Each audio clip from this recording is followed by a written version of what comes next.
Et salut tout le monde, c'est Chronisque sur Instagram. On se retrouve aujourd'hui pour une nouvelle vidéo dans la pénombre, comme vous pouvez le constater, puisqu'il est, je crois, 23h30 et je ressors du film Fast and Furious, le spin-off Hobbs and Shaw. Ça fait un petit jeu de mots. En plus, la critique ciné à chaud, mais c'est pas celle de Shaw. Bref, c'était nul. Mais c'est pas grave. Plus sérieusement, honnêtement, le film, il est lourd. C'était vraiment une bombe. Alors, bon, certes, ce genre de film, comme vous pouvez le constater, comme vous pouvez certainement l'imaginer, c'est des films qui sont assez classiques, tant par leur scénario, par leur scène d'action. On s'attend un petit peu, voilà, on sait ce qui va se passer, on sait qu'un tel va pas forcément mourir, ainsi, ça, blablabla, tac, l'autre il emballe ci, l'autre il se fait sucer. Non, je suis allé peut-être un petit peu trop loin, mais néanmoins, ça fait le taf. Et c'est ça le plus important parce que au niveau des scènes d'action, déjà, ça envoie. Il y a énormément d'action tout le long du film. Honnêtement, beaucoup plus, je pense, pour ma part, en tout cas, que la plupart des autres Fast and Furious. Et franchement, même si certaines scènes, alors on va dire, en fait, il y a certaines scènes, on va dire plutôt que c'est des références, du style certaines. Il y en a une notamment où Dwayne Johnson, c'est Captain America. Voilà, donc pour les puristes, je pense que vous pouvez déjà, dès lors, imaginer un petit peu la scène dont je veux parler. On va dire voilà, que c'est des petites références, hein, parce que, ouais, il y a des scènes, c'est clairement abusé. Mais bon, on commence à avoir l'habitude, notamment à partir, je crois, si je dis pas de bêtises, de Fast and Furious 5 notamment.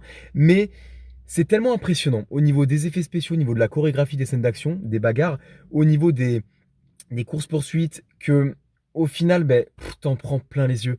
Donc, ben, t'oublies un petit peu ce côté un petit peu surréaliste pour te dire, ouais, c'est un film, il nous en met plein les yeux, c'est un film popcorn. Voilà, on voit de la baston, on voit de l'action, ça ramasse, et on aime ça. Donc, au final, bon, on peut pallier un petit peu et on peut pardonner ce surdosage, on va dire, d'action surréaliste par le fait que franchement, ben, ça fait quand même le job.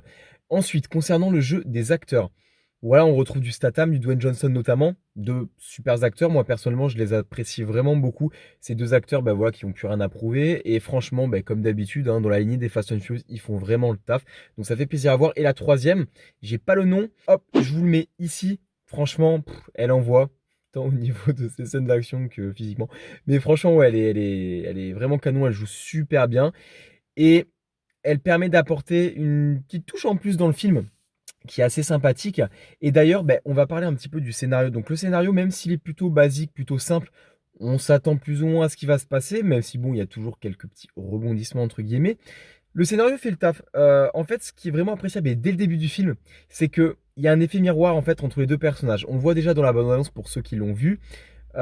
Et du coup, alors il y a eu des raccourcis qui ont été faits. En fait, au niveau du scénario, ils ont emmené certaines choses. On comprend ouais, dès la première partie du film, on se dit ouais, ok, ils ont mis ça en plus pour faciliter le scénario et pour justement expliquer ce qui va se passer, pardon, et pour en même temps avoir cet effet miroir entre Dwayne Johnson, donc entre Hobbs et Statham Shaw.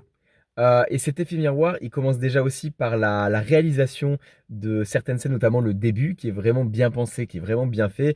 Et on l'a un petit peu tout au long du film avec deux histoires qui se croisent parallèlement.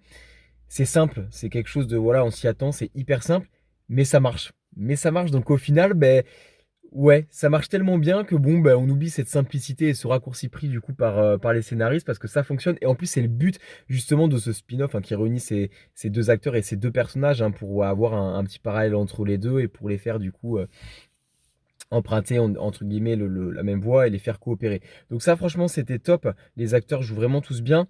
Au niveau du protagoniste, du coup, le méchant du film, il joue bien, il est voilà, il fait le taf. Il fait le taf, il n'a pas un jeu d'acteur non plus transcendant, mais il fait le taf en tout cas dans le rôle qu'il a. Donc honnêtement, il n'y a pas de souci. La musique bien, il y a des bonnes musiques, il y a du voilà, le soundtrack est vraiment pas mal. Donc ça fait plaisir aussi. L'action, comme j'ai dit, il y en a tellement que laisse tomber. Donc ça c'est cool. Et ce qui est aussi appréciable dans ce film en fait, c'est que ils ont vraiment trouvé un petit équilibre et le scénario amène certaines choses qui sont vraiment sympas, des nouveautés aussi qu'on découvre un petit peu. Et en fait, derrière ce film, qui pourtant est simple, ça reste un blockbuster, ben, il y a une petite moralité en fait. Il y a certaines choses, il y a un peu de philo, hein, voilà, des phrases balancées entre Nietzsche et tout. Et par rapport à ça, il y a un gros décalage parce qu'ils ont joué énormément sur les stéréotypes, sur la muscu par rapport au personnage de Dwayne Johnson et ça fonctionne grave. C'est ça qui est top, c'est que c'est des stéréotypes qu'on retrouve. Moi-même étant passionné, voilà, c'est des stéréotypes qu'on retrouve, mais qui marchent hyper bien dans le film. Et il y a une sorte du coup en même temps de décalage et de comment dire.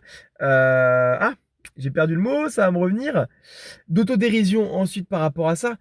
Et ils ont joué voilà en se foutant de la gueule du physique, du mec stéréotypé, chargé, etc. qu'est Dwayne Johnson et qu'est Hobbs également. Et ça, franchement, j'ai kiffé. En plus, étant dans le domaine de la muscu, c'est vraiment génial.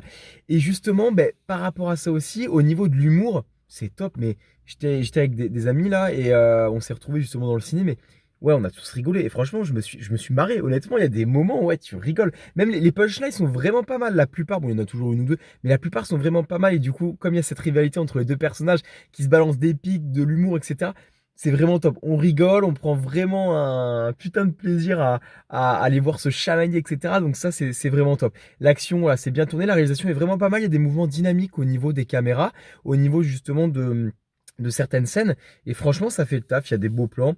C'est super joli. Et on en apprend un peu plus sur les origines de chacun, même si des choses ont été rajoutées pour, encore une fois, comme je l'ai dit, faciliter le scénario.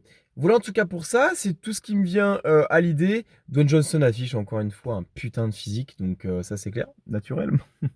Oui. Bref, vous l'avez compris, moi je vous conseille vraiment d'aller le voir. Et il y a une surprise. Alors, je sais pas si elle a été annoncée, si on l'a vu dans la bande-annonce, donc au cas où je vais pas le dire, mais il y a un personnage qui est vraiment, vraiment top. Et en fait, quand on le voit, forcément, vous allez l'associer au rôle voilà, important qu'il détient.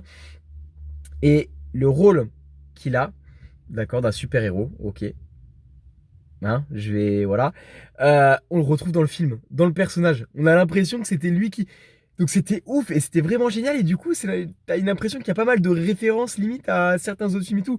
Ça, c'était vraiment génial. Donc honnêtement, très très bonne surprise. Moi, je m'attendais, voilà, un film popcorn comme d'habitude, mais ça se révèle être même un des meilleurs, même si c'est un spin-off, Fast and Furious. Sincèrement, il est ouf et il y aura une suite. Donc vraiment, hâte de voir la suite. Mais en tout cas, j'ai été grave emballé, c'est une tuerie. Vraiment, pour un film comme ça, il est vraiment top. Après, voilà, c'est pas du chef-d'œuvre, c'est pas du Interstellar, du Batman et Superman, mais je vous conseille vraiment d'aller le voir. Si en tout cas vous l'avez vu, n'hésitez pas à me dire dans les commentaires, sans spoiler, ce serait pas mal.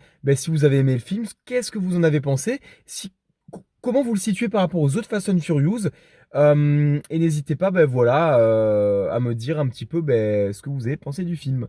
Et ça, il repasse. Attendez. Vidéo YouTube, ma gueule. Salut, bisous.